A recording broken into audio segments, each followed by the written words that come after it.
السلام عليكم ورحمة الله وبركاته. إن الحمد لله نحمده ونستعينه ونستغفره ونعوذ بالله من شرور أنفسنا وسيئات أعمالنا. من يهده الله فلا مضل له ومن يضلل فلا هادي له. أشهد أن لا إله إلا الله وحده لا شريك له وأشهد أن محمدا عبده ورسوله لا نبي بعده. يا أيها الذين آمنوا اتقوا الله حق تقاته ولا تموتن إلا وأنتم مسلمون. يا أيها الناس اتقوا ربكم الذي خلقكم من نفس واحدة وخلق منها زوجها وبث منهما رجالا كثيرا ونساء واتقوا الله الذي تساءلون به والأرحام إن الله كان عليكم رقيبا. يا أيها الذين آمنوا اتقوا الله وقولوا قولا سديدا يصلح لكم أعمالكم ويغفر لكم ذنوبكم ومن يطع الله ورسوله فقد فاز فوزا عظيما. فإن أصدق الحديث كتاب الله وخير الهدي هدي محمد صلى الله عليه وسلم وشر الأمور محدثاتها وكل محدثة بدعة وكل بدعة ضلالة وكل ضلالة في النار. أما بعد. إخواني وأخواتي في الله، معاشر المسلمين والمسلمات rahimakumullahu ajma'in. Jamaah sekalian yang semoga dirahmati oleh Allah Subhanahu wa taala. Yang pertama, kita bersyukur kepada Rabbul Alamin atas semua karunia dan kenikmatan yang Allah berikan kepada kita semuanya. Secara khusus nikmat yang sangat besar dan wajib untuk kita syukuri adalah nikmat hidayah, nikmat iman dan nikmat Islam. Nikmat diberikan taufik untuk senantiasa berjalan di atas jalan-jalan kebaikan, di atas jalan ilmu yang bermanfaat dan amal saleh. Salawat dan salam semoga tercurahkan kepada qudwah hasanah kita Nabiur Rahmah Rasulullah sallallahu alaihi wasallam, kepada keluarga beliau, kepada sahabat-sahabat beliau, dan kepada setiap umat Rasulullah sallallahu alaihi wasallam yang senantiasa berusaha untuk istiqamah di atas petunjuknya, di atas apa yang Nabi sallallahu alaihi wasallam syariatkan. Jemaah yang Allah muliakan, ikhwani wa akhwati fillah azakumullah. Di kesempatan malam hari ini, di penghujung bulan Sya'ban di tahun 1443 Hijriah, insyaallah ta'ala kita akan membahas beberapa tentang fiqih as-siyam sebagai bentuk isti'dad atau persiapan di dalam menyambut tamu yang sangat agung, bulan yang sangat diberkahi, yaitu syahru Ramadan al-Mubarak, bulan Ramadan yang mubarak. Jemaah yang Allah muliakan, para ulama kita menjelaskan seperti Al-Imam Al-Hafidh Ibn Rajab Al-Hambali rahmatullahi ta'ala alaihi di dalam kitabnya Lataiful Ma'arif, beliau menjelaskan bahwasannya di antara karunia terbesar yang Allah Subhanahu wa taala anugerahkan kepada kaum mukminin, kepada orang-orang beriman, adalah adanya mawasimul khair, musim-musim kebaikan yang Allah hadirkan di tengah kehidupan mereka. Yang dengan adanya musim-musim kebaikan tersebut, orang-orang beriman berusaha untuk berlomba di atas amal-amal kebaikan, berbenah diri dari keburukan dan kekhilafan, serta berusaha untuk menggapai predikat istiqamah dan juga husnul khatimah. Maka orang-orang beriman memahami bahwasannya di antara musim kebaikan terbesar yang Allah hadirkan dalam kehidupan kaum mukminin adalah musim kebaikan yang bernama Ramadan.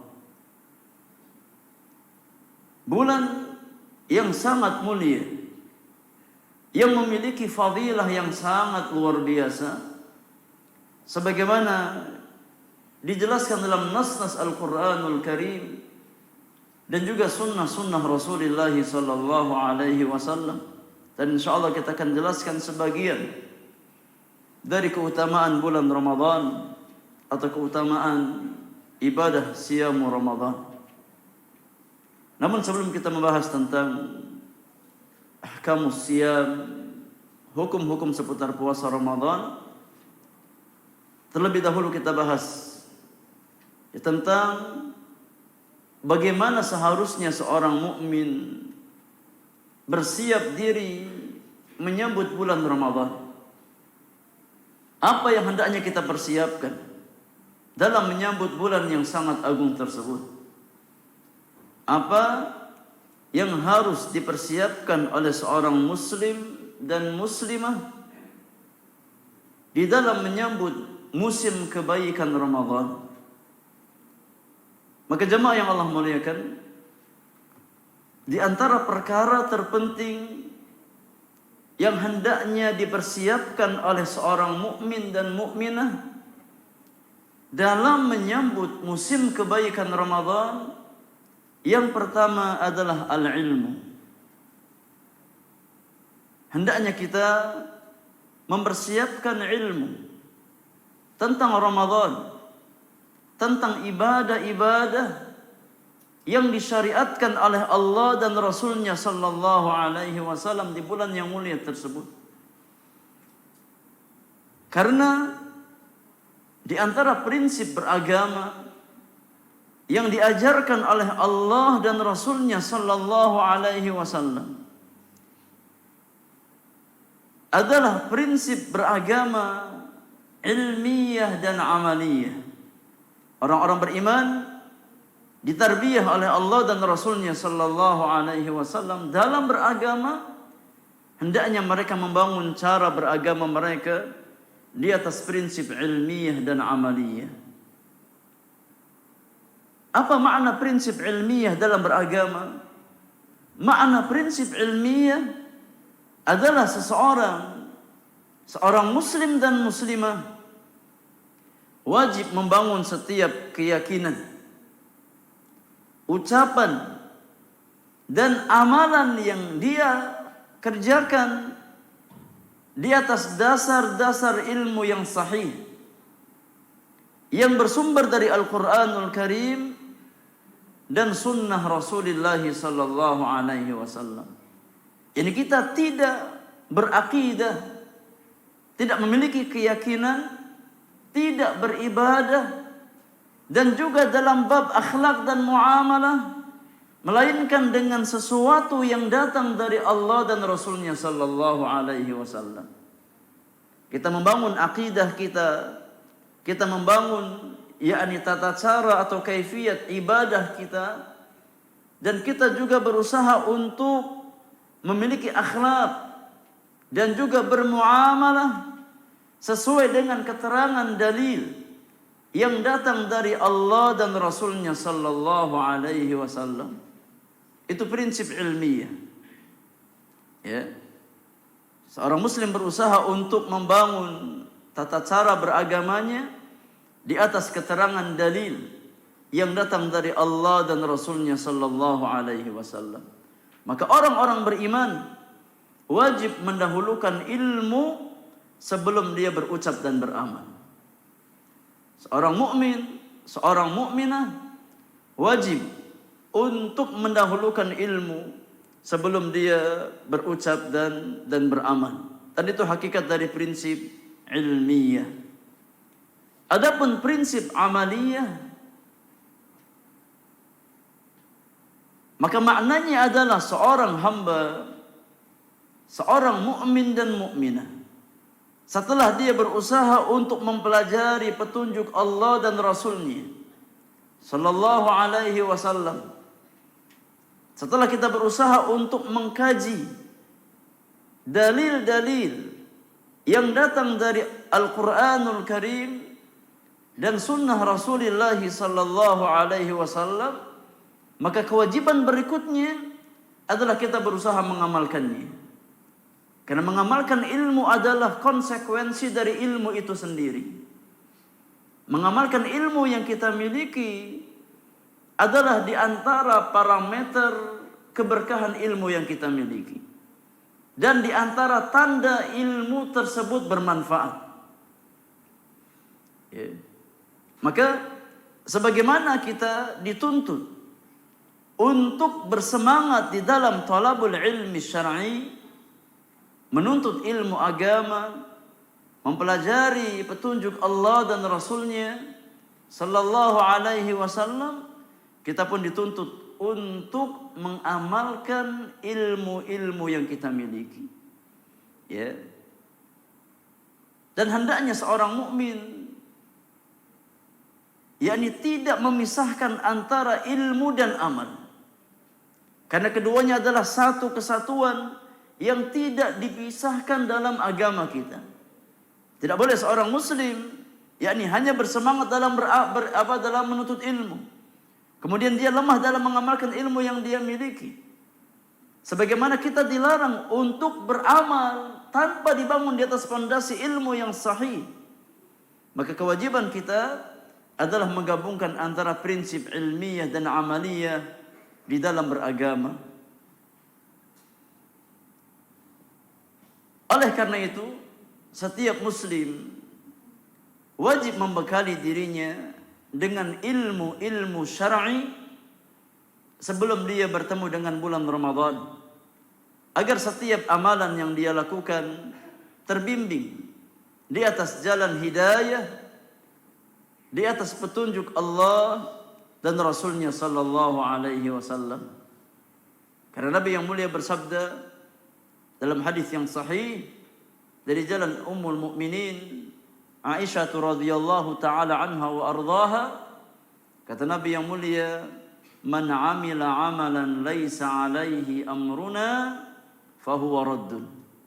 Barang siapa yang mengamalkan satu amalan dalam perkara agama yang tidak pernah ada petunjuknya, tuntunannya dari kami, maka amalan tersebut tidak akan sampai kepada Allah Subhanahu wa taala, akan tertolak dan tidak akan menjadi pahala kebaikan bagi yang mengerjakannya.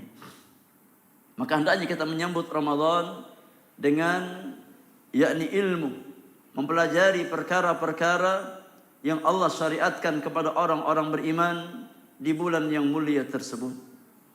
Kemudian poin yang kedua, di antara yakni perkara yang hendaknya dipersiapkan oleh orang-orang beriman di dalam menyambut musim kebaikan Ramadan adalah hendaknya kita menyambut Ramadan dengan hati yang gembira. Hendaknya kita menyambut Ramadan dengan hati yang gembira. Karena Ramadan adalah salah satu karunia terbesar yang Allah anugerahkan kepada orang-orang beriman. Ya.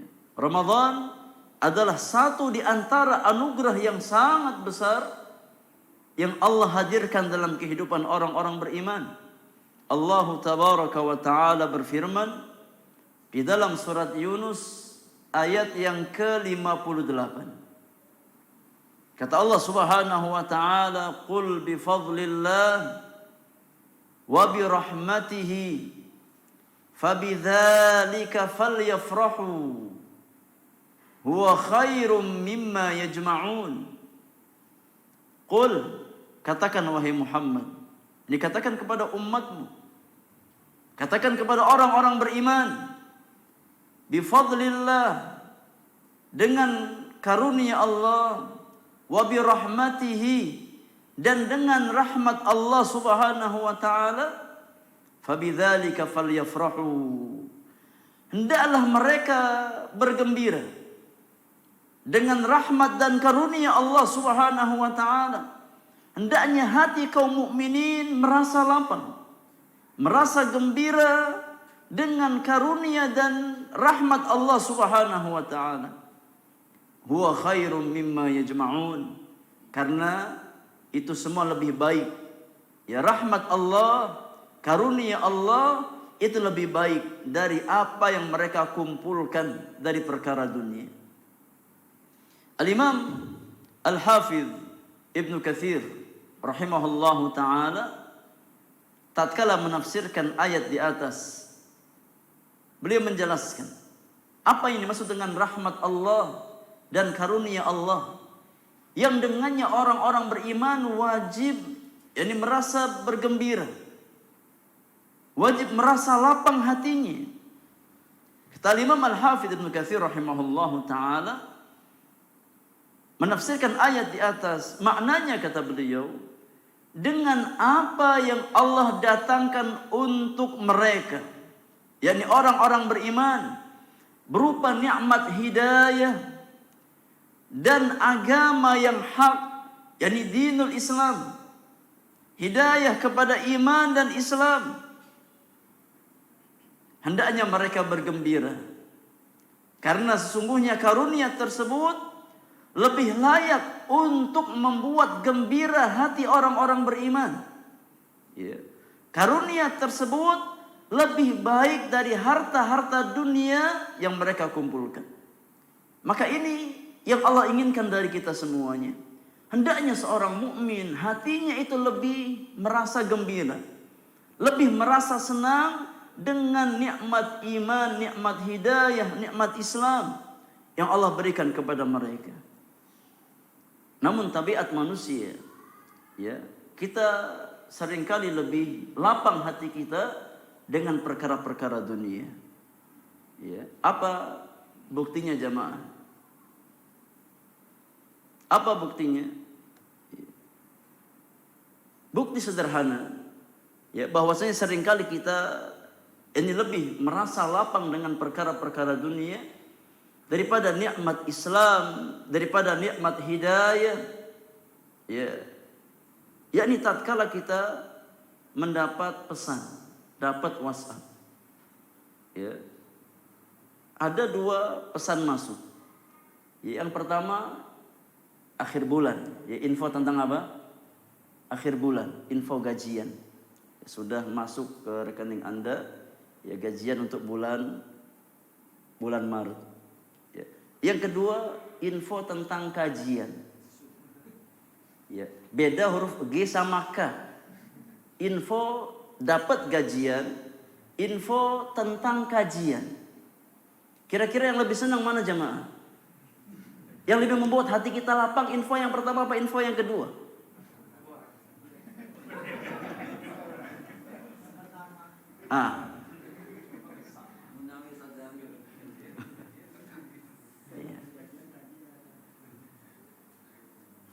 Yang pertama info tentang yakni gajian yang kita dapatkan di akhir bulan. Yang kedua info kajian di akhir bulan. Iya. Berat ya. Nah, itu kondisi manusia. Allah tahu tabiat kita. Bal tu'thirunal hayatad dunya wal akhiratu khairun wa abqa. Ya.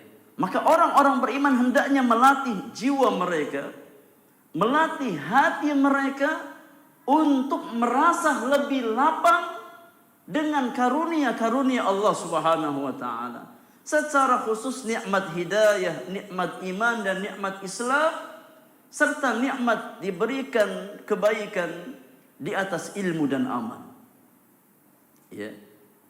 Kata Al-Hafidz Ibnu Katsir rahimahullahu taala, yakni Allah ingin mengabarkan kepada orang-orang beriman pada ayat di atas, hendaknya mereka semestinya lebih merasa lapang hati dengan nikmat hidayah Allah Subhanahu wa taala daripada yakni lapangnya hati kita dalam perkara-perkara dunia. Karena nikmat iman dan nikmat Islam itu khair, lebih baik daripada gajian kita. Tidak, kata Allah. Huwa khairum mimma yajma'un. Nikmat iman dan nikmat Islam, nikmat hidayah, nikmat didatangkan musim kebaikan, itu lebih baik nilainya daripada seluruh harta yang mereka kumpulkan. Kemudian Al-Imam Syekh Abdurrahman bin Nasir As-Sa'di rahmatullahi ta'ala alaihi,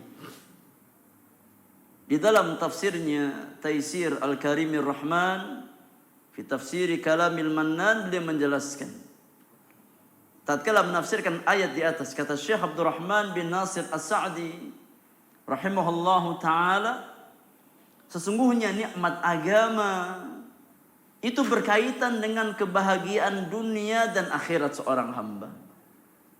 Nikmat hidayah, nikmat agama itu berkaitan dengan kebahagiaan dunia dan akhirat seorang hamba. Dan nikmat tersebut tidak mungkin bisa dibandingkan dengan nikmat dunia. Tidak mungkin bisa dibandingkan antara nikmat agama dengan nikmat dunia.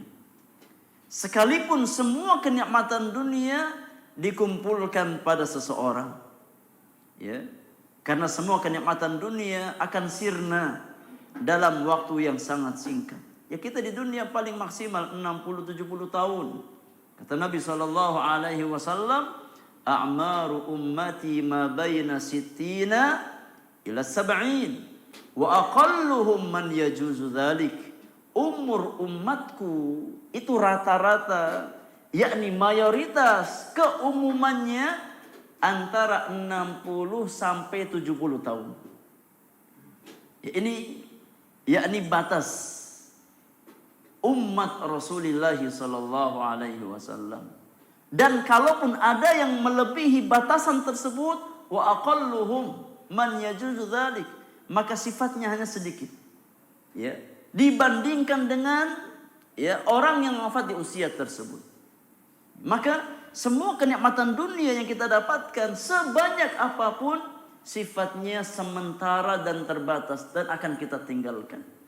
Ya, maka orang-orang beriman hendaknya meyakini bahwasannya yakni nikmat hidayah, nikmat iman dan nikmat Islam, nikmat dimudahkan di atas jalan kebaikan, itu lebih baik daripada perkara-perkara dunia yang kita miliki. Karena sumber kebahagiaan seorang hamba bukan pada harta yang dia miliki, tapi pada iman dan takwanya kepada Allah Subhanahu wa taala. Sejauh mana hatinya beriman kepada Allah dan sejauh mana dia berusaha beramal saleh, maka sejauh itu Allah Subhanahu wa taala akan masukkan kebahagiaan ya ke dalam jiwanya. Ya, dalilnya untuk bisa lihat di dalam firman Allah Subhanahu wa taala di surat An-Nahl ayat yang ke-97. Perkara yang ketiga, di antara hal yang sangat penting untuk kita persiapkan dalam menyambut bulan Ramadan adalah bertaubat dan berbenah diri. Bertaubat dan berbenah diri. Ini di antara perkara yang sangat penting untuk kita persiapkan di dalam menyambut tamu yang sangat agung tersebut. Kenapa kita harus bertaubat, jemaah yang Allah muliakan? Kenapa kita harus membenahi diri kita sebelum kita bertemu dengan Ramadan? Karena kondisi jiwa seseorang itu sangat mempengaruhi amal-amal yang akan dia lakukan. Ya. Kondisi hati kita itu sangat berpengaruh dengan kondisi jawarih, anggota badan kita. Ya. Semakin bersih kondisi hati seorang hamba, maka semakin mudah jawarihnya, anggota badannya untuk diarahkan kepada jalan-jalan kebaikan. Ya. Sebaliknya, semakin kotor hati seseorang, maka semakin berat jawarih, anggota badan kita untuk kita arahkan kepada amal-amal kebaikan. Ya. Oleh karenanya tatkala kita ingin dimudahkan di bulan Ramadan di atas amal-amal saleh, tatkala kita ingin Ramadan kita penuh dengan kebaikan, kewajiban kita adalah menyambut Ramadan dengan membersihkan hati kita dari segala macam kotoran dosa dan maksiat kepada Allah Subhanahu wa taala. Baik yang sifatnya berkaitan dengan hak-hak Allah ataupun yang kaitannya dengan hak-hak makhluk. Hendaknya kita bersihkan jiwa kita dari kotoran-kotorannya. Datang seorang laki-laki kepada Al-Imam Abu Sa'id Al-Hasan Al-Basri rahimahullahu taala. Dan dia berkata kepada Al-Hasan, kata laki-laki tersebut, wahai Abu Sa'id, aku masuk di malam hari dengan kondisi fisik yang sehat. Fisiknya sehat. Dan aku ingin sholat malam. Aku ingin tahajud di malam tersebut. Dan aku sudah mempersiapkan air untuk berwudu di malam tersebut. Namun kenapa aku tetap tidak bisa terbangun di malam hari? Ya, padahal secara fisiknya sehat. Ada keinginan untuk bangun malam. Dan dia sudah mempersiapkan air untuk berwudu di malam tersebut. Namun tatkala datang malam hari, ya, tidak bisa bangun malam. Ya, berat baginya untuk membuka kedua matanya di malam hari. Apa sebabnya? Maka Al-Imam Al-Hasan Al-Basri rahimahullahu ta'ala berkata kepada laki-laki tersebut, wahai fulan, anta rajulun qad qayyadatka dhunubuka. Wahai fulan, tatkala engkau ini merasa berat terhadap amal kebaikan, maka itu berarti engkau seseorang yang dibelenggu oleh dosa-dosamu. Engkau adalah seseorang yang terbelenggu oleh dosa-dosamu, yang mengikat jawarih, yang mengikat anggota badanmu dari amal kebaikan adalah kotoran dosa dan maksiat yang kau lakukan. Maka semakin seseorang bersih hatinya dari dosa dan maksiat kepada Allah Subhanahu wa taala, semakin ringan anggota badannya untuk dia gerakkan di atas amal-amal kebaikan. Jamaah yang Allah muliakan, dahulu orang-orang tua kita, ya, ini untuk bangun malam itu sangat mudah. Ya, nggak perlu pakai beker, nggak perlu pakai pengingat. Ya, waktunya malam bangun. Ya, nggak pernah mereka mengenal apa itu, yakni alarm. Nggak ada alarm. Tapi tatkala malam hari datang mereka bangun. Ya, namun terkadang kita, alarm dipasang dari jam 2. Setiap setengah jam itu alarm berbunyi. Jam 2 malam, siap-siap. Di setel alarm. Takut nggak bangun, terlewat. Akhirnya dipasang standby setengah 3. Ya, takut mundur lagi, pasang lagi jam 3. Takut mundur lagi, pasang jam 4. Bangunnya jam berapa? Ya, semuanya lewat. Ya. Jadi yang tahajud hanya alarmnya. Ya. Yang bangun malam hanya alarm, setiap malam itu bangun. Tapi orangnya nggak pernah bangun. Ya. Maka tatkala kita mendapatkan kondisi seperti itu pasti ada sebabnya.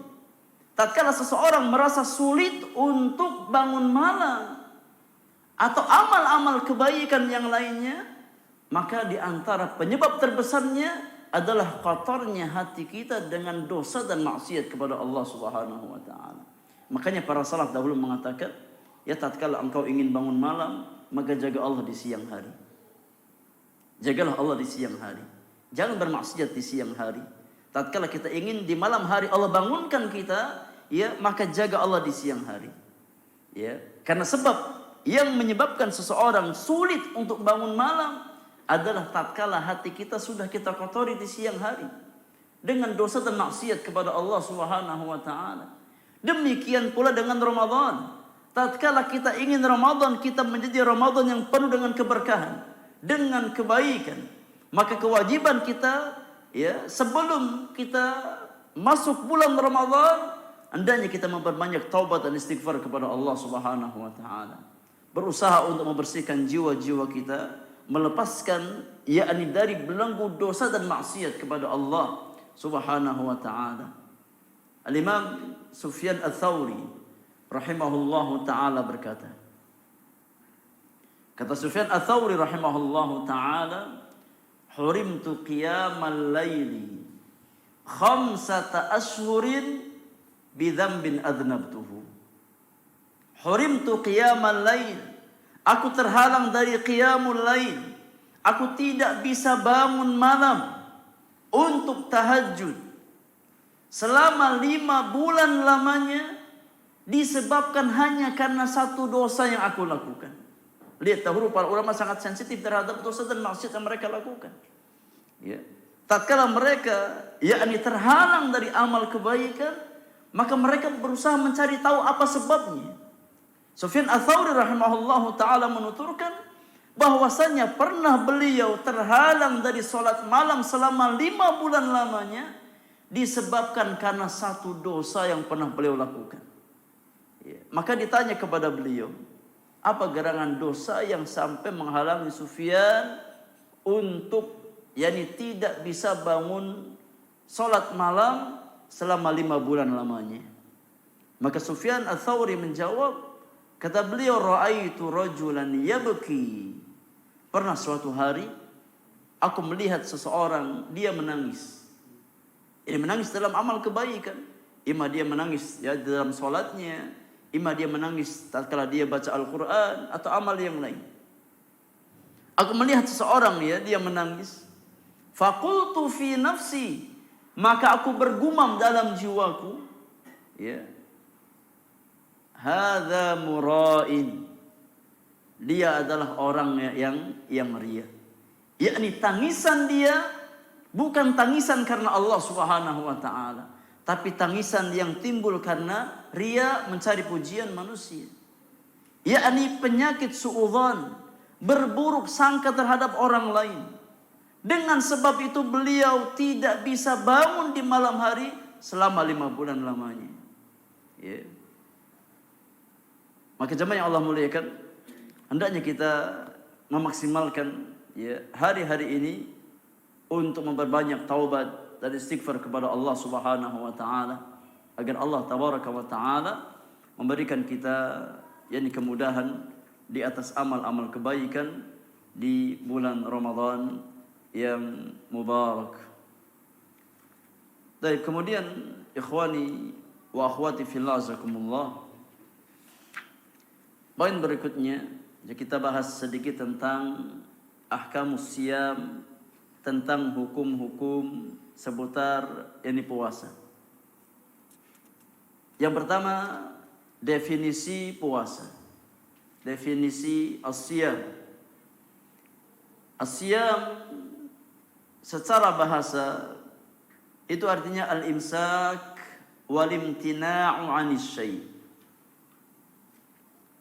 Kata siyam atau puasa secara bahasa artinya menahan diri dari sesuatu, apapun bentuknya. Ya, Jadi menahan diri dari sesuatu, apapun bentuknya. Seseorang dia menahan diri dari makan, secara bahasa namanya apa? Namanya puasa. Seseorang menahan diri dari minum, secara bahasa namanya puasa. Seseorang menahan diri dari berbicara, maka secara bahasa namanya puasa. Seseorang menahan diri dari keluar rumah, jadi nggak mau keluar rumah. Secara bahasa namanya apa? Namanya puasa. Ya. Allah Subhanahu wa taala berfirman tentang Maryam alaihissalam di dalam surat Maryam ayat yang ke-26. Surat Maryam ayat yang ke-26. Kata Allah Subhanahu wa taala kepada Maryam alaihissalam, fakuli washrabi wa qarri aina. Wahai Maryam, makan, minum, dan bersenang hatilah engkau. Makan, minum, dan bersenang hatilah. Fa imma tarayinna minal bashari ahadan faquli inni nadartu lirrahmani sauman. Jika engkau melihat seseorang, maka katakanlah kepada orang tersebut, sesungguhnya aku telah bernazar puasa untuk Ar-Rahman, untuk Allah Subhanahu wa taala. Aku sudah bernazar untuk berpuasa untuk Allah Subhanahu wa taala. Apa puasa Maryam pada saat itu? Falan ukallimal yauma insiya. Karena saya sedang nazar puasa, maka pada hari ini aku tidak akan berbicara dengan siapapun. Itu puasanya Maryam alaihissalam. Ya. Yani menahan diri dari berbicara. Tidak berbicara dengan orang lain. Ya, Allah katakan sauman, as-saum. Ya, maka makna puasa secara bahasa artinya seseorang menahan diri, apapun bentuknya. Ya kita nggak makan, ya puasa. Kita nggak minum, puasa. Ya kita tidak keluar rumah, puasa. Itu secara bahasa. Adapun makna saum atau siam secara istilah syar'i dijelaskan oleh para ulama seperti Syekh Muhammad bin Shalih Al-Utsaimin rahimahullahu taala di dalam kitabnya Asy-Syarhul Mumti'. Kata beliau, makna siyam secara istilah syar'i adalah at-ta'abbudu lillahi ta'ala. Ini suatu peribadatan yang diniatkan untuk Allah Subhanahu wa taala. Bil imsaki anil akli wa syurbi wa sairil mufattirat. Dengan cara menahan diri dari makan, minum, dan pembatal-pembatal lainnya. Min tulu'il fajri ila ghurubis syamsi. Diawali dari terbit fajar, yakni fajar apa? Fajar shadiq, sampai terbenamnya matahari. Itu definisi puasa secara syar'i.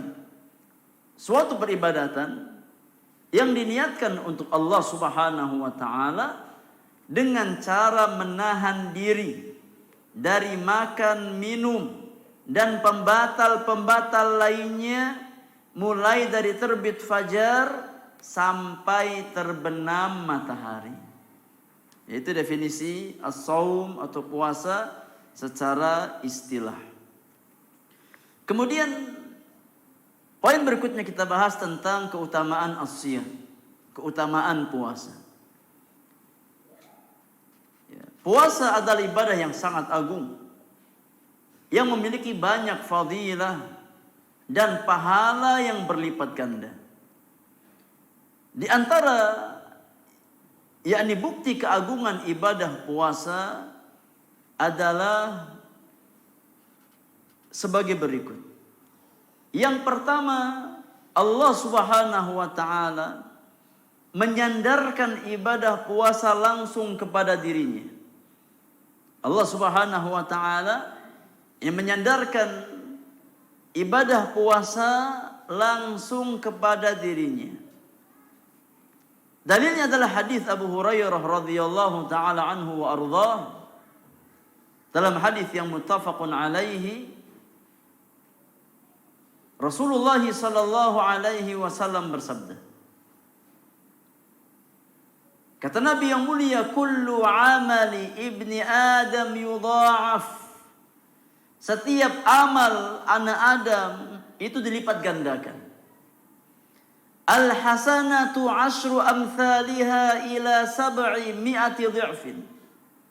Satu amal kebaikan akan dibalas 10 kali lipat oleh Allah Subhanahu wa taala sampai 700 kali lipat. Ya, satu kebaikan yang kita kerjakan dibalas minimal 10 kali lipat sampai berapa? 700 kali lipat. Ya. Kemudian qala Allah azza wa jalla, Allah Subhanahu wa taala berfirman, illa siyam fa innahu li wa ana ajzi bihi. Kecuali ibadah puasa. Ya. Sesungguhnya dia itu untukku, kata Allah Subhanahu wa taala, dan aku yang akan membalasnya secara langsung. Makna yakni hadis yang mulia ini, kata para ulama, bahwasannya ibadah puasa itu tidak seperti ibadah-ibadah yang lain dari sisi pahala. Kenapa? Karena kalau seandainya ibadah yang lain itu batasannya jelas.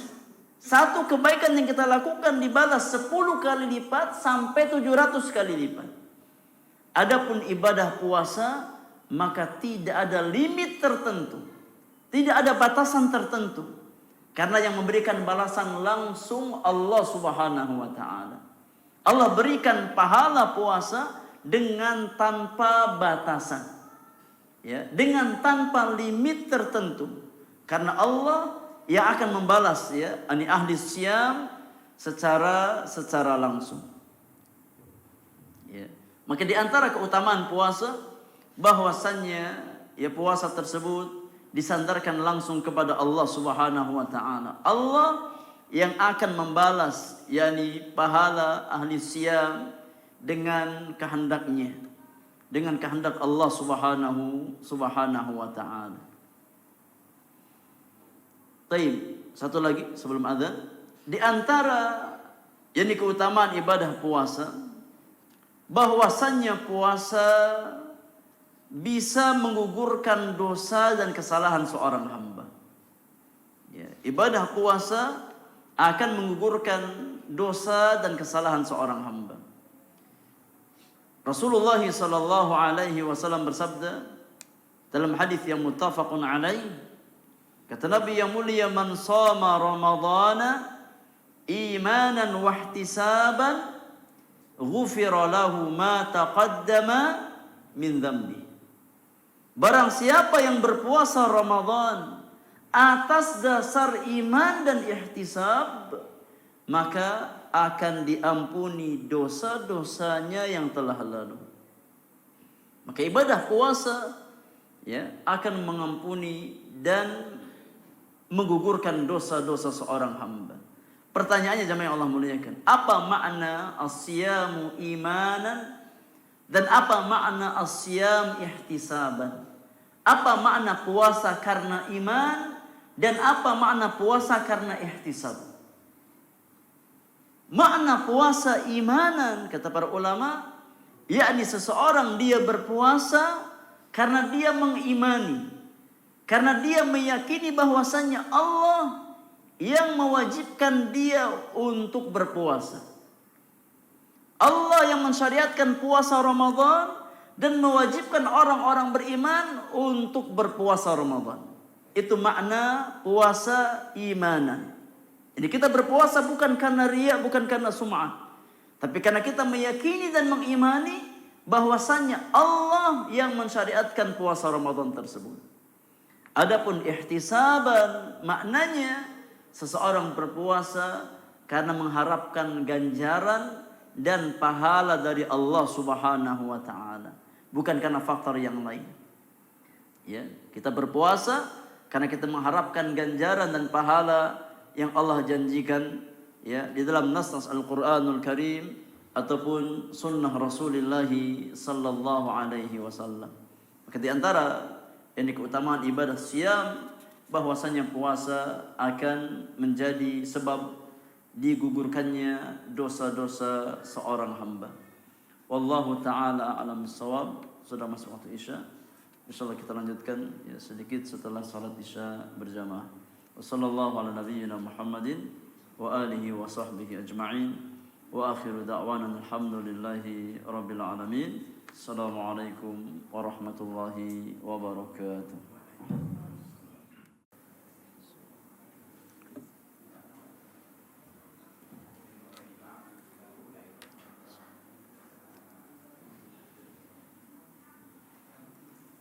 Bismillahirrahmanirrahim. Alhamdulillahi rabbil alamin. Hamdan katsiran tayyiban mubarakan fihi kama yuhibbu rabbuna wa yardah.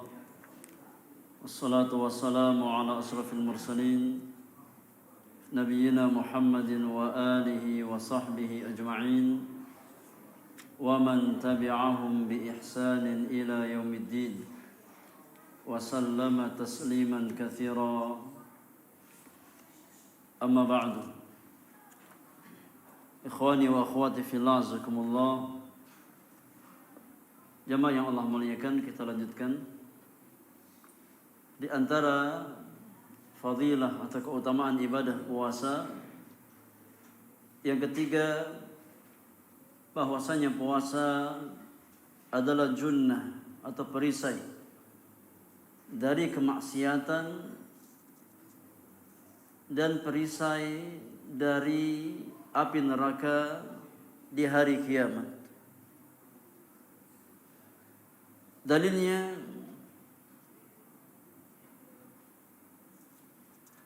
yang pertama hadis Abdullah bin Mas'ud radhiyallahu taala anhu wa ardhah. Dalam hadis yang muttafaqun alaih, Rasulullah sallallahu alaihi wasallam bersabda,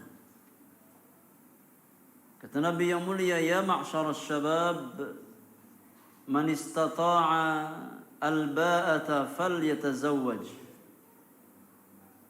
fa innahu aghaddu lil basari wa ahsanu lil farji wa man lam yastati' fa alayhi bis sawmi fa innahu lahu wijaa'un.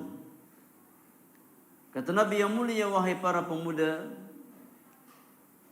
siapa di antara kalian yang sudah memiliki kemampuan untuk menikah, maka bersegeralah untuk menikah.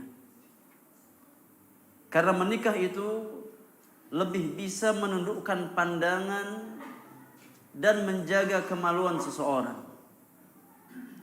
Namun siapa yang belum mempunyai kemampuan, maka hendaknya dia berpuasa.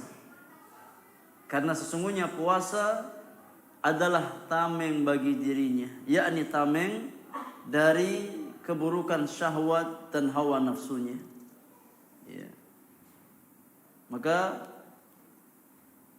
puasa adalah perisai bagi seseorang dari pintu-pintu kemaksiatan. Adapun dalil bahwasannya puasa akan menjadi perisai dari siksa neraka Allah Subhanahu wa taala adalah hadis Abu Sa'id Al-Khudri radhiyallahu taala anhu wa ardhah dalam hadis Bukhari Muslim, di mana Rasulullah sallallahu alaihi wasallam bersabda, man shama yawman fi sabilillah ba'adallahu wajhahu 'anil nari 70 kharifan. Kata Nabi yang mulia, barang siapa yang berpuasa satu hari di jalan Allah, maka Allah akan jauhkan wajahnya dari api neraka sejauh 70 tahun. Barang siapa yang berpuasa satu hari fi sabilillah, ya, di jalan Allah Subhanahu wa taala, maka Allah akan jauhkan wajahnya dari api neraka sejauh 70 tahun lamanya. Kemudian di antara keutamaan ibadah siyam, jamaah yang Allah muliakan, yang keempat bahwasannya ibadah puasa akan memberi syafaat pada hari kiamat. Puasa akan memberi syafaat pada hari kiamat nanti. Dalilnya adalah hadis Rasulullah sallallahu alaihi wasallam dari jalan sahabat yang mulia Abdullah bin Amr bin Al-As radhiyallahu taala anhuma. Rasulullah sallallahu alaihi wasallam bersabda, "As-siyamu wal Qur'anu yashfa'ani lil 'abdi yaumal qiyamah." Kata Nabi yang mulia, puasa dan Al-Qur'an akan memberi syafaat untuk seorang hamba pada hari kiamat. Yaqulu siyam, puasa berkata, "Ay Rabbi, mana'tuhu at-ta'ama wasyahawati bin nahar, fasyafi'ni fihi." Puasa berkata, "Ya Allah, wahai Rabbku, aku telah mencegah si fulan dari makan dan syahwat di siang hari, maka berikanlah syafaatku untuknya." Wa yaqulul Qur'an, dan Al-Qur'an akan berkata di hari kiamat nanti, "Mana'tuhu an-nauma bil-lail, fasyafi'ni fihi." Ya Allah, aku telah mencegahnya dari tidur di malam hari, maka berikanlah syafaatku untuknya. Kata Nabi sallallahu alaihi wasallam, "Fayushaffa'an," maka keduanya diizinkan oleh Allah Subhanahu wa taala untuk memberikan syafaat, yakni Al-Qur'an dan As-Siyam. Poin yang kelima, di antara keutamaan ibadah siyam, bahwasanya dalam ibadah puasa itu terkumpul 3 macam kesabaran. Dalam ibadah puasa terkumpul 3 macam kesabaran. Ini as-sabru 'ala ta'ah, wa sabru 'anil ma'siyah, wa sabru 'ala aqdarillahi 'azza wa jalla. Dalam ibadah puasa terkumpul 3 macam kesabaran. Yang pertama, bersabar di atas ketaatan kepada Allah. Yang kedua, bersabar dalam menjauhi segala macam bentuk kemaksiatan, serta bersabar dalam menerima ketentuan Allah Subhanahu wa taala. Jadi 3 macam kesabaran tersebut ada dalam ibadah puasa. Yang mana sabar seorang hamba tidak keluar dari 3 macam kesabaran di atas. Imma bersabar di atas ketaatan kepada Allah, imma bersabar dalam menjauhi segala bentuk kemaksiatan, imma bersabar dalam menerima takdir dan ketentuan Allah Subhanahu wa taala. Ya. Dan semua jenis kesabaran itu ada dalam ibadah puasa. Ya, maka ibadah puasa itu ibadah kesabaran. Dan ini ya di antara hikmah kenapa Allah Subhanahu wa taala memberikan pahala kepada ahlus siyam dengan tanpa batasan. Ya, di antara sebabnya apa? Karena kesabaran. Ya, karena ibadah sabar.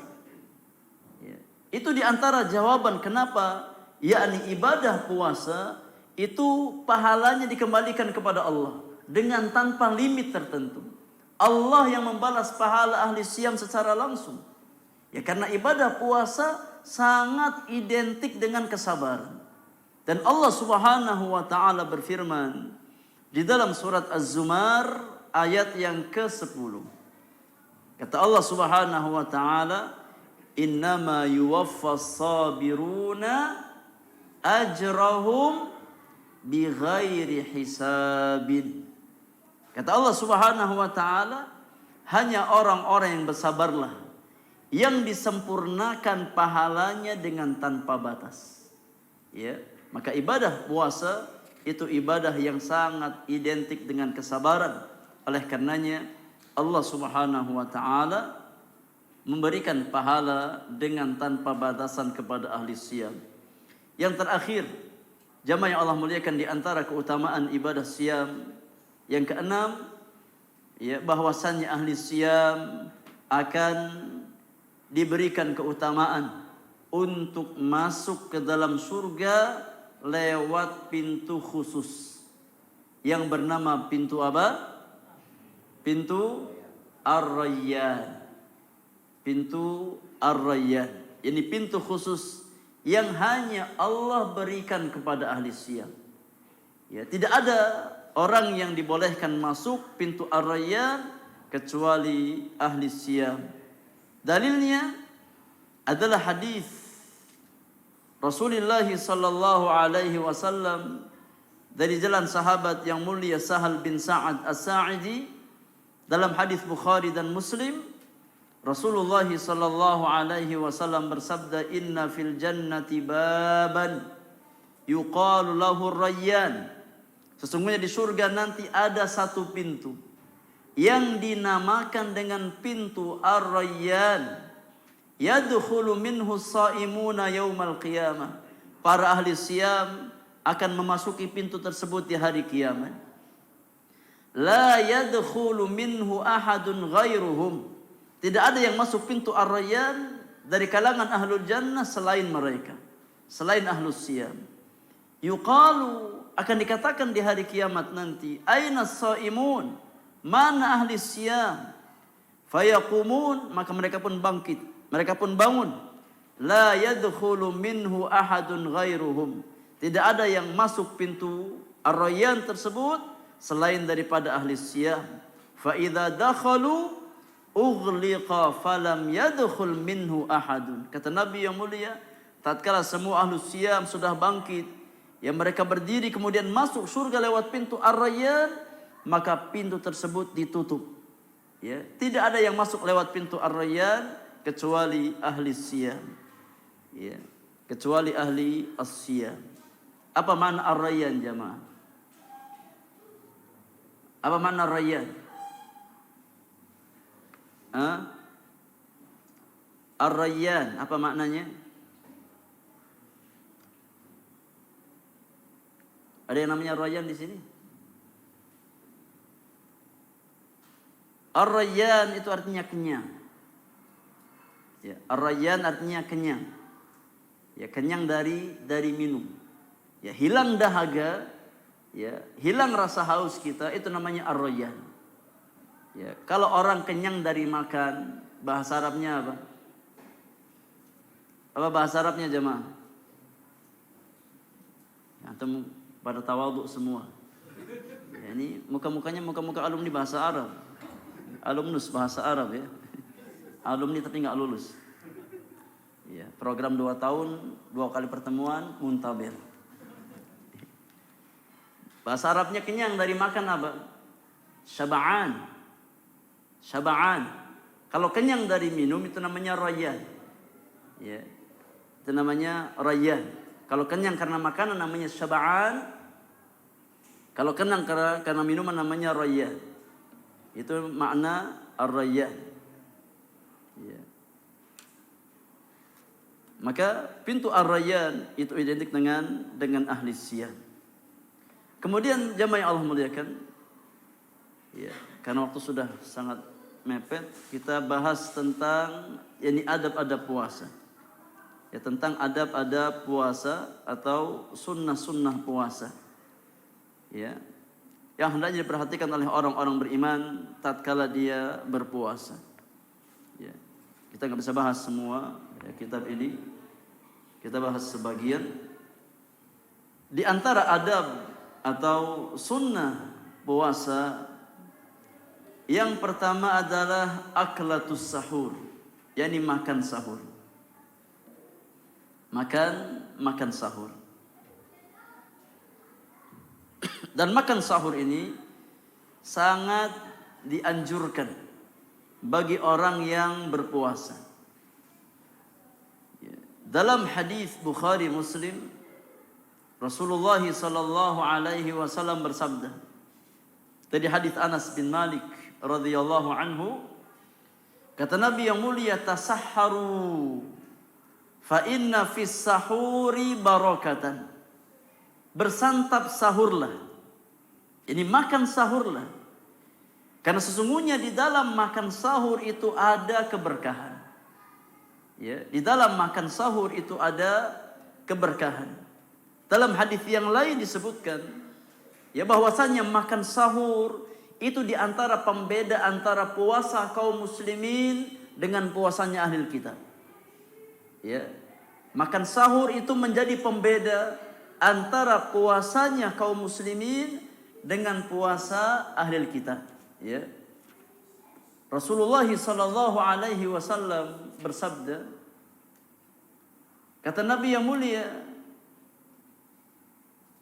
dalam hadis Amr bin Al-As, faslu ma baina siyamina wa siyami ahli kitab aklatus sahur. Yang menjadi pembeda puasa kaum muslimin, ini umat Rasulullah, dengan puasanya ahli kitab adalah makan sahur. Jadi kalau dahulu orang-orang ahli kitab mereka puasa nggak pakai makan sahur, ya, maka puasanya umat Rasulullah itu disyariatkan untuk makan sahur. Karena itu lebih menguatkan fisik seseorang di dalam berpuasa.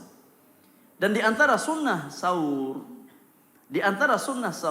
yang pertama, yakni seseorang makan tamar tatkala dia sahur. Ya, makan tamar. Kalau kita punya kurma, hendaknya kita makan kurma tatkala kita sahur, meskipun satu biji. Ya. Meskipun satu biji. Dalilnya adalah hadis Abu Hurairah radhiyallahu taala anhu. Dalam hadis Abu Dawud dengan sanad yang sahih, Rasulullah sallallahu alaihi wasallam bersabda, kata Nabi yang mulia, ni'mas sahuril mu'min at-tamr. Sebaik-baik makan sahur seorang mukmin adalah tamr, yakni kurma. Ya. Maka sambil kita makan yang lain, ya, kalau bisa juga makan kurma tatkala kita sahur. Ya. Karena itu di antara sunnah yang dianjurkan oleh Nabi kita Muhammad sallallahu alaihi wasallam. Bahkan Nabi ungkapkan bahwasanya kurma itu makan sahur terbaik bagi orang-orang beriman. Di antara sunnah sahur adalah seseorang mengakhirkan waktu sahurnya, ya, sampai menjelang fajar, menjelang waktu subuh. Ya, ini di antara sunnah yang Nabi sallallahu alaihi wasallam contohkan. Ya, ta'khirus sahur, mengakhirkan waktu sahur sampai menjelang waktu subuh. Dalilnya adalah hadis Anas bin Malik dari Zaid bin Thabit radhiyallahu anhu, bahwasanya Anas ya pernah atau Zaid bin Thabit pernah bercerita kepada Anas bin Malik. Zaid bin Thabit pernah bercerita kepada Anas bin Malik. Kata Zaid bin Thabit, tasaharna ma'an Nabi sallallahu alaihi wasallam, thumma qama ila shalah.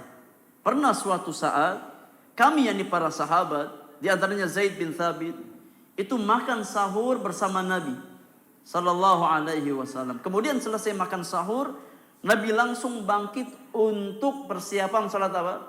Salat subuh. Ya, yang menunjukkan bahwasannya waktu sahurnya Nabi itu sudah mepet waktu apa? Waktu subuh. Sehingga tatkala Nabi makan sahur selesai, langsung bangkit untuk siap-siap salat subuh. Kemudian Anas bertanya kepada Zaid bin Thabit, "Kam kana bainal adhani was sahur?"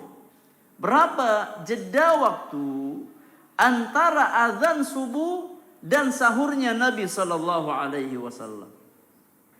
Maka Zaid bin Thabit berkata, qala qadru khamsina ayah.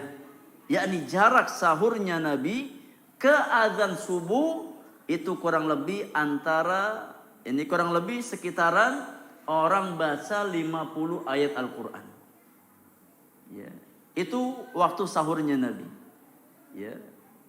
Sebelum azan ya sekitaran orang baca 50 ayat.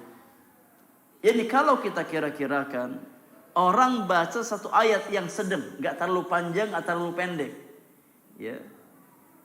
Dengan kecepatan yang sedang. Ya. Kalau kita kira-kirakan satu ayat itu sekitar setengah menit. Ya. Maka jarak sahurnya Nabi ke waktu subuh itu kurang lebih antara 25 menit sampai setengah jam. Ya.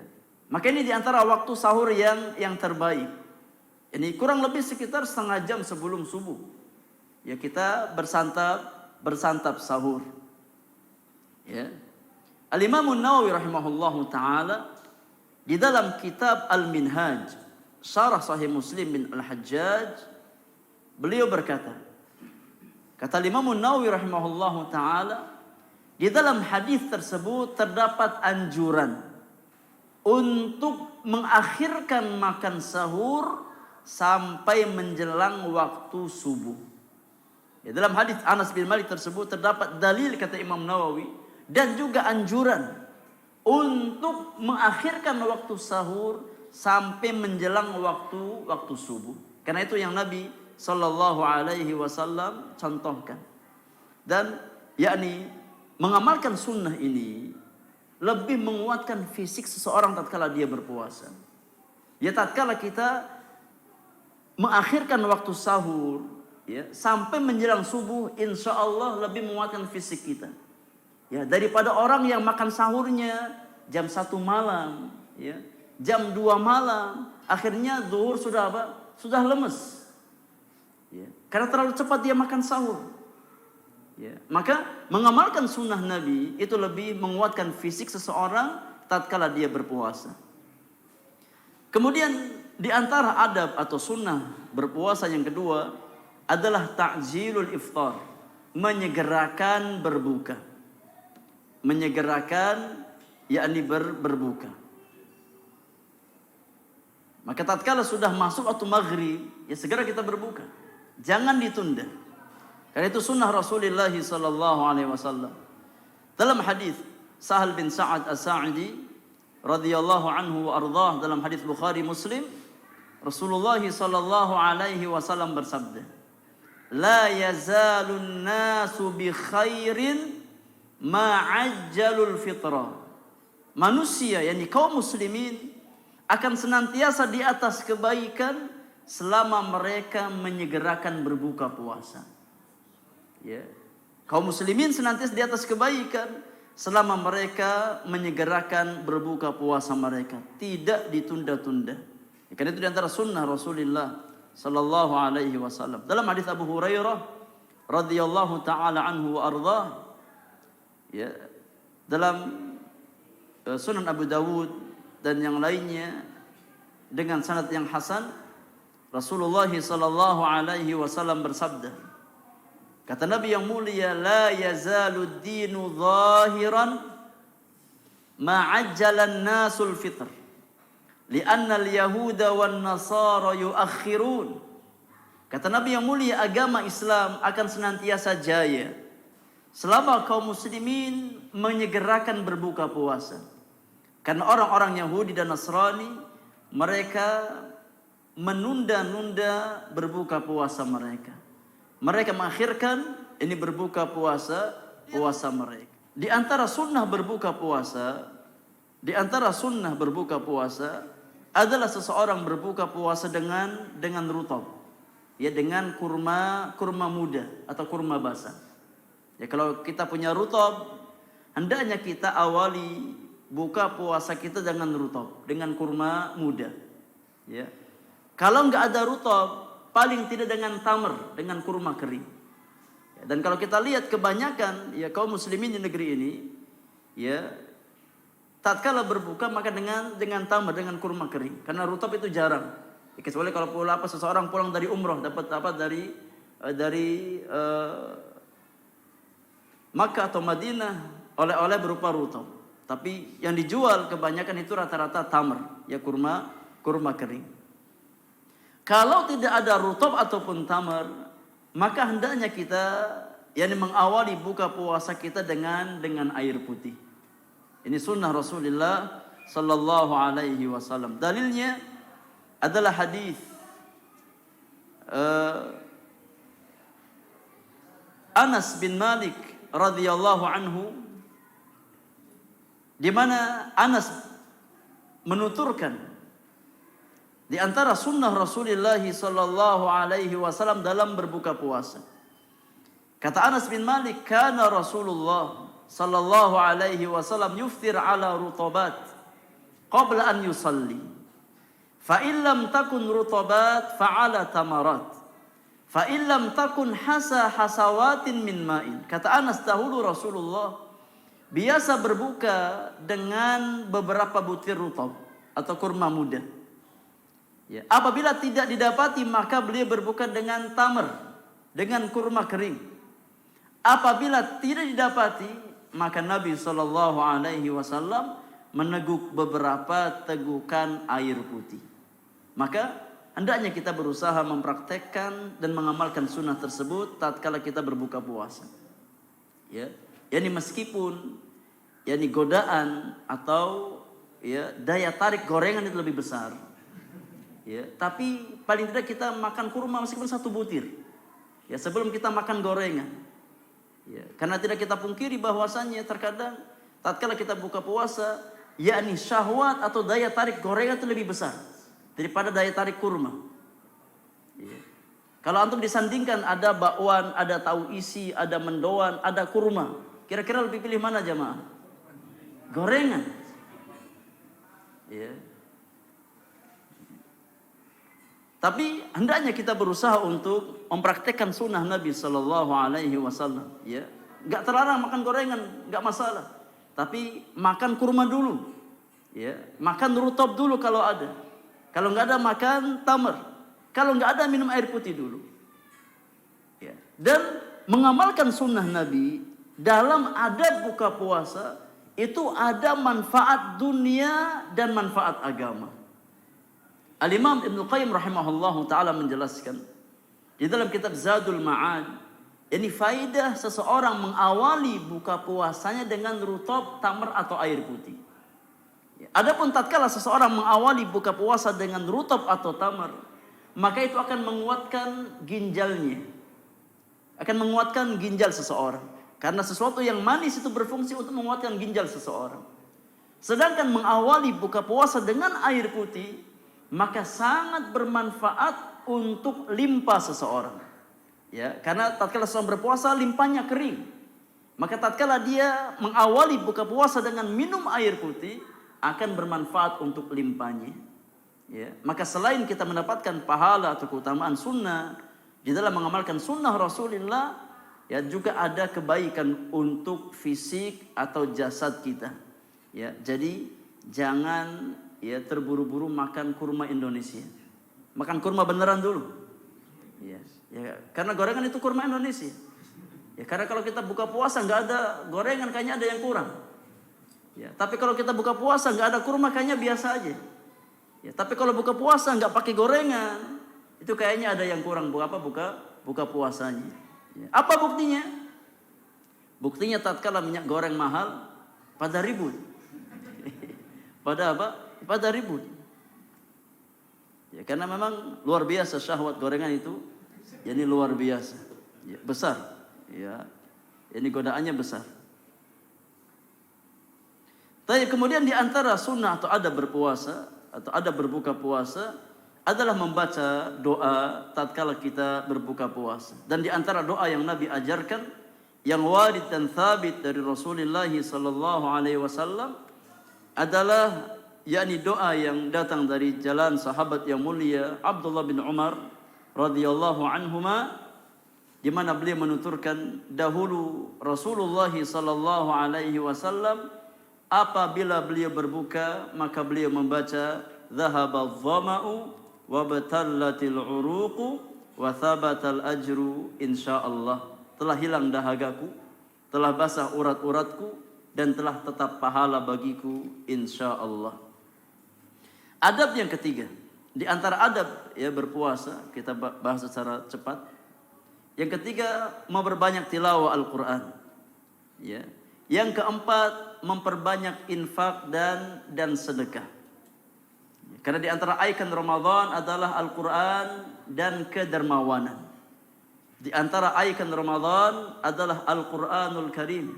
Dan Nabi yang mulia mencontohkan, beliau mendirasahkan Al-Quran bersama malaikat Jibril. Demikian pula masalah kedermawanan. Ya, Nabi yang mulia mencontohkan ya sebagai sosok yang sangat dermawan di bulan Ramadan. Maka hendaknya orang-orang beriman berlomba-lomba dalam mempraktekkan kedermawanan di bulan Ramadan. Dan di antara pintu dermawan yang sangat dianjurkan di bulan Ramadan adalah taftirus shaimin, memberikan makan ya untuk orang yang berbuka puasa. Ini di antara pintu kedermawanan yang sangat dianjurkan di dalam ya bulan Ramadan, memberikan makan berbuka untuk orang yang berbuka puasa. Rasulullah sallallahu alaihi wasallam bersabda dalam hadis Ahmad, Tirmidzi dan yang lainnya, kata Nabi yang mulia, man fattara shaiman kana lahu mithlu ajri ghaira annahu la yanqus min ajri shaimi syai'a. Kata Nabi yang mulia, barang siapa yang memberi makan berbuka bagi orang yang berpuasa, maka baginya pahala seperti pahala orang yang berpuasa tersebut, dengan tanpa mengurangi pahala orang yang berpuasa sedikit pun. Yakni kalau seandainya kita punya uang 5.000 rupiah, beli air mineral, ya, beli air mineral, air apa, yakni gelas, mineral gelas. Berapa harganya itu? Berapa harganya? Antara 500 sampai 1.000. Ya. Katakan harganya 500 rupiah. Dengan uang 5.000 kita bisa memberikan makan 10 orang berbuka puasa. Ya, karena memberi makan berbuka puasa enggak harus paket komplit. Hatta antum kasih 1 gelas air mineral sudah masuk keutamaan hadis tersebut. Ya. Maka tatkala kita memberi makan 10 orang untuk berbuka puasa, berapa pahala kita dapatkan? Berapa pahala kita dapatkan?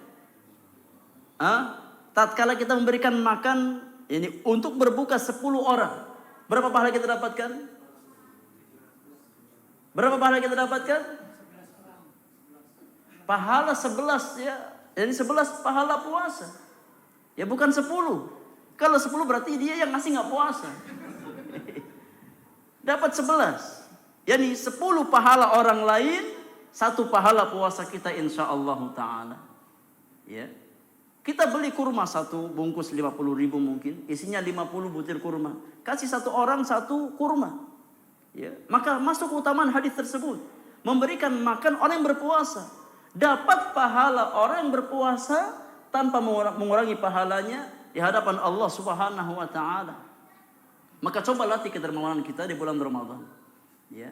Maka yakni tanamkan atau latih jiwa kita untuk menjadi jiwa yang berbagi di bulan Ramadan. Ya, jadi semangatnya semangat berbagi, jangan semangat nunggu antrian. Ya, tapi semangat berbagi. Ya, siapa yang bisa kita kasih? Meskipun hanya 1 butir kurma, datang ke masjid antum cari orang yang siap-siap buka puasa, 1 orang kasih 1 kurma atau 1 air mineral. Ya, jangan remehkan kebaikan meskipun sedikit atau kecil di mata manusia.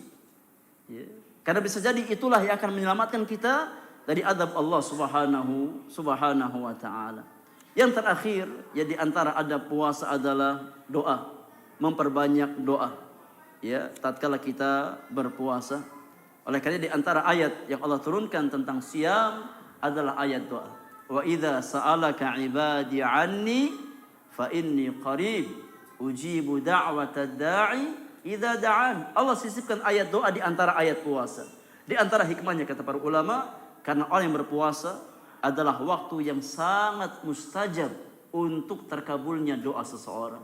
Maka jangan kita lupakan kebaikan-kebaikan diri-diri kita dan saudara-saudara kita dengan memperbanyak doa di bulan Ramadan, secara khusus tatkala kita sedang berpuasa.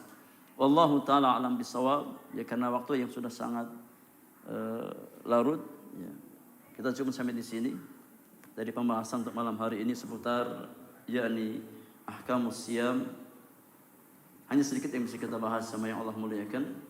Namun mudah-mudahan sedikit ini bisa bermanfaat untuk kita semuanya. Kurang lebihnya mohon maaf.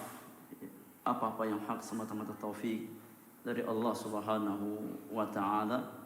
Yang salah dan yang kurang karena kesalahan dan kekurangan ilmu yang saya miliki. Wallahu taala a'lam bissawab. Baik, jazakallahu khairan. Jadi ada pertanyaan, tatkala kita berpuasa, puasa Ramadan, kemudian kita malas untuk bangun sahur, apakah puasa kita termasuk puasa ahli kita? Maka jawabannya tidak, insya Allah. Ya, puasa kita puasa kaum muslimin. Hanya saja kita yakni melewatkan keutamaan yang sangat besar. Ya, melewatkan satu di antara sunnah-sunnah Rasulullah yang sangat ditekankan. Ya, kita melewatkan satu pintu keberkahan. Ya, karena Nabi yang mulia mengatakan bahwasannya makan sahur itu ada keberkahan di sana. Ya, tapi sama sekali tidak mengurangi keabsahan puasa seseorang. Ya, karena makan sahur itu hukumnya sunnah, bukan termasuk syarat sahnya puasa, bukan pula dalam bab rukun puasa. Hanya sebatas mukammilat atau sunnah-sunnah puasa. Ya, yang kalau ditinggalkan maka tidak mempengaruhi yakni keabsahan puasa seseorang, namun dia meninggalkan satu pintu keutamaan, meninggalkan satu pintu kebaikan, dan dia meninggalkan satu pintu keberkahan.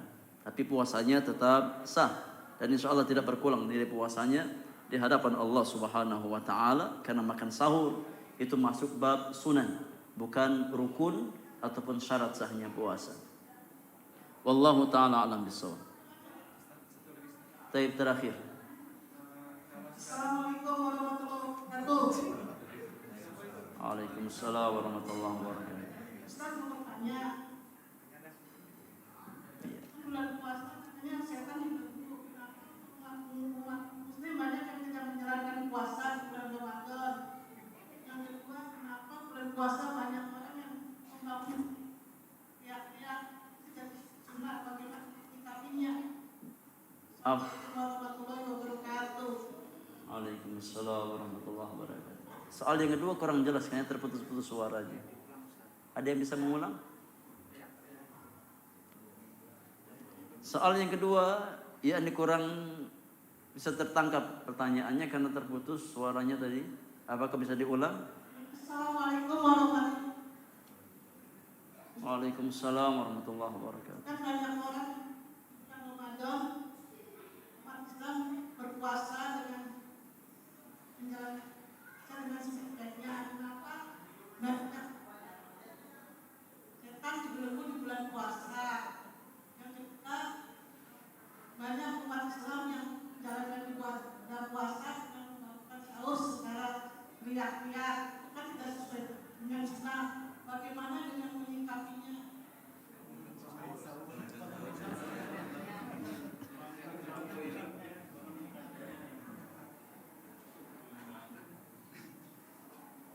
Baik. Nah, yang pertama ya tentang makna hadis Rasulullah sallallahu alaihi wasallam tatkala Nabi yang mulia menjelaskan tentang yakni keutamaan bulan puasa. Keutamaan yakni bulan puasa. Dalam hadis Tirmidzi dari jalan sahabat Abu Hurairah radhiyallahu taala anhu, Rasulullah sallallahu alaihi wasallam bersabda, "Idza kana awwalu lailatin min syahri Ramadan, suffidatis syayatin wa maradatul jinni." Kata Nabi yang mulia, apabila datang malam pertama dari bulan Ramadan, maka para setan dan jin-jin yang pembangkang akan dibelenggu. Pertanyaannya, kenapa masih banyak manusia yang berbuat maksiat di bulan Ramadan? Ya, padahal jin-jin sudah dibelenggu di bulan tersebut. Ya. Para ulama tatkala menjelaskan makna hadis di atas, mereka ini menjelaskan bahwasanya makna sabda Rasulullah sallallahu alaihi wasallam bahwasanya setan-setan dan jin-jin itu akan dibelenggu tatkala masuk bulan Ramadan. Ya, di antara penafsiran para ulama bahwasanya yang dibelenggu adalah gembong-gembong setan, yakni dedengkot setan. Ya. Ini di antara penafsiran para ulama, sehingga yakni setan-setan yang sifatnya yakni anak buah, ya bukan ketuanya, itu masih bebas, masih bisa diberikan kesempatan untuk menggoda manusia. Ya. Di antara penjelasan yang lain, ya, kenapa masih banyak maksiat tatkala bulan Ramadan? Ya, karena yang dibelenggu itu setan dari kalangan bangsa jin. Ya. Adapun setan dari kalangan manusia, maka nggak ada yang dibelenggu. Ya. Dan yang namanya setan itu tidak hanya dari kalangan bangsa jin, tapi juga dari kalangan apa? Manusia. Ya. Apa dalilnya? Surat An-Nas. Allah Subhanahu wa taala berfirman, ya, qul a'udzu birabbin nas, malikin nas, ilahin nas, min syarril waswasil khannas, alladzi yuwaswisu fi sudurin nas, minal jinnati wan nas. Ya, maka setan itu ada dari kalangan bangsa jin dan ada dari kalangan bangsa manusia. Ya. Kemudian yakni jin atau setan itu hanya satu dari dua faktor yang menyebabkan manusia menyimpang dari jalan kebenaran. Ya. Karena ada dua faktor yang menyebabkan seseorang itu menyimpang dari as-siratal mustaqim. Yang pertama faktor eksternal, ya, yakni dari godaan setan. Yang kedua faktor internal dari bisikan apa? Hawa nafsunya. Ya. Maka kalaupun satu faktor sudah diamankan oleh Allah Subhanahu wa taala, tetap kita masih punya apa? Masih punya hawa nafsu. Ya, oleh karenanya, ya bukan jaminan tatkala jin itu dibelenggu oleh Allah Subhanahu wa taala, kemudian ya manusia bebas dari maksiat, tidak. Karena kita masih punya satu musuh lagi, itu musuh yang bernama hawa nafsu kita. Dan Allah Subhanahu wa taala berfirman, "Inna nafsala ammaratun bisu." Sesungguhnya hawa nafsu itu memerintahkan manusia kepada jalan-jalan keburukan.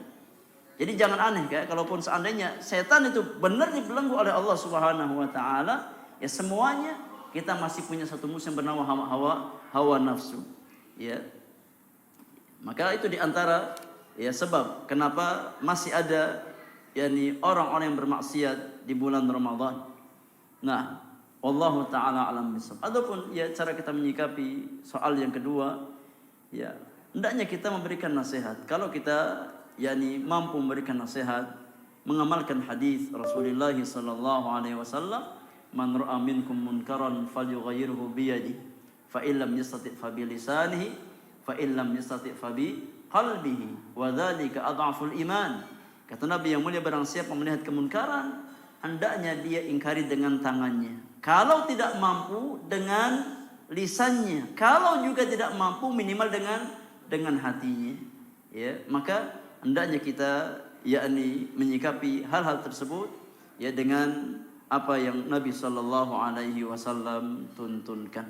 Ya, karena mungkin sebagian saudara kita belum paham tentang hukum tersebut. Ya, maka kewajiban kita memberikan informasi ya tentang apa yang datang dari Allah dan Rasulnya sallallahu alaihi wasallam. Nah, wallahu taala a'lam bissawab. Ya, antum enggak jadi bertanya ya karena iya.